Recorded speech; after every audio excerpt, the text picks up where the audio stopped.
नमस्कार। मैं हूं उदय और आप देख रहे हैं बिहार उदय न्यूज।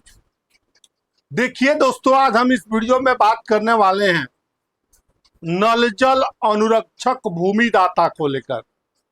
नल जल अनुरक्षक अपनी लड़ाई लड़के अपना हक और अधिकार लिए। अब हक और अधिकार लड़ाई लड़ने के बावजूद, सरकार के चिट्ठी के बावजूद उनको हक और अधिकार क्यों नहीं मिल रहा है, तमाम तरह की बातें हैं दोस्तों। हम आज इस वीडियो में आपको बताएंगे और एक एक तरीका से आपको समझाएंगे। देखिए, तमाम बातों को बताएंगे उससे पहले हम आपसे आग्रह करते हैं कि अगर आप चैनल पर नए हैं तो चैनल को सब्सक्राइब कर लीजिए। फेसबुक पेज पर देख रहे हैं तो पेज को फॉलो कर लीजिए।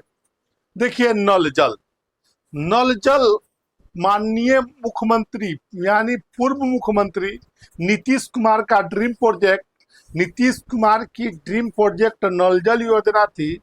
पाइपलाइन के माध्यम से हर घर को शुद्ध पेयजल मुहैया कराना इस योजना का मुख्य उद्देश्य था। 2016 में यह योजना लॉन्च हुई।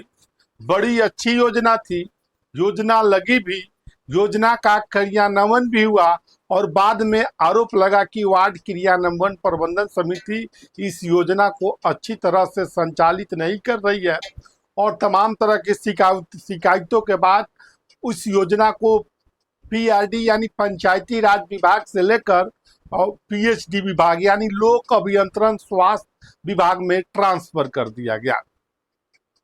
और ट्रांसफर करने के साथ साथ नल जल को चलाने के लिए अनुरक्षक की जरूरत थी।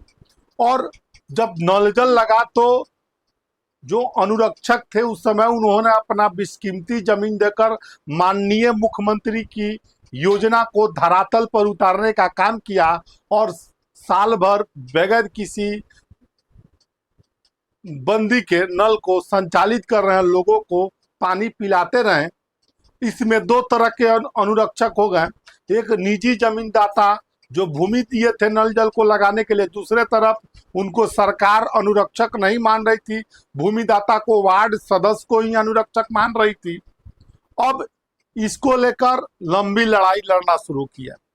जो भूमिदाता थे वो लड़ाई लड़ना शुरू किए मोतिहारी से लेकर पूरे बिहार में। हालांकि सब आंदोलन की शुरुआत मोतिहारी से होती है और ठीक उसी प्रकार इसकी भी शुरुआत मोतिहारी से हुई। मोतिहारी से आंदोलन शुरू होते हुए पूरे बिहार में फैल गई और पूरे बिहार में फैलने के साथ साथ हक और आवाज के लिए लगातार लगभग 10 सालों से आवाज उठाते उठाते अब उनकी सरकार ने सुनी और सरकार ने उनका हक और वाजिब हक दिया। अब हक तो सरकार ने दे दिया। पहले सरकार सौतेला व्यवहार करती रही, सरकार भूमिदाता को अनुरक्षक मानने को तैयार नहीं थी, वार्ड सदस्य को ही अनुरक्षक मान रही थी। अब सरकार ने उसके लेकर चिट्ठी निर्गत किया।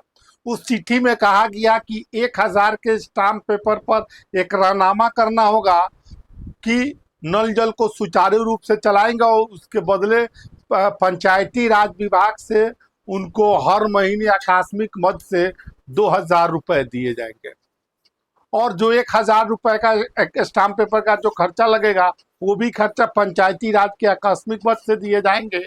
और आदेश आए हुए लगभग महीना पार हो गया है, लेकिन जो रिपोर्ट निकल कर आ रही है, सरकार के पदाधिकारी ही इस पर अड़ंगा लगाए हुए हैं। अभी तक उस चिट्ठी को लेकर कोई कार्रवाई नहीं हुआ है। अभी तक किसी पंचायत में ये सर्वे नहीं हुआ है कि कौन से नल जल निजी जमीन में और कौन से नल जल सरकारी जमीन में है।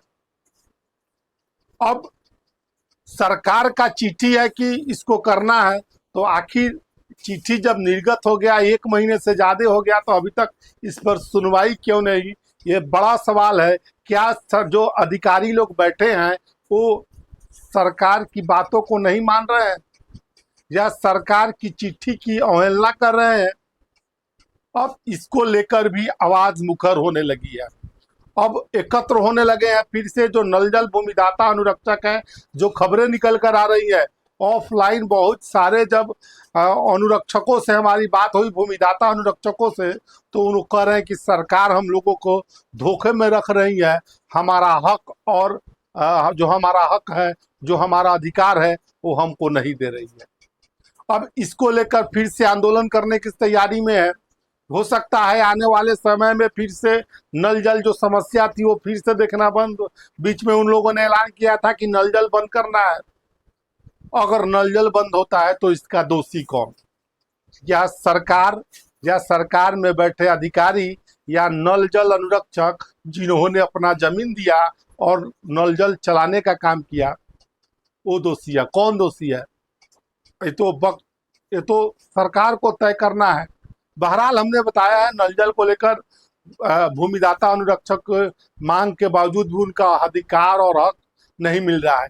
दोषी कौन? आप कहां से ये वीडियो देख रहे हैं, कौन कौन है, जिस भी जिला से देख रहे हैं वो कमेंट करके बताइएगा। और वीडियो को इतना ज़्यादा शेयर करिएगा, इतना ज़्यादा लोगों के पास भेजिएगा कि आप लोगों की जो नल जल भूमिदाता अनुरक्षक हैं उनका आवाज़ उठ जाए और उनका हक और अधिकार मिल जाए।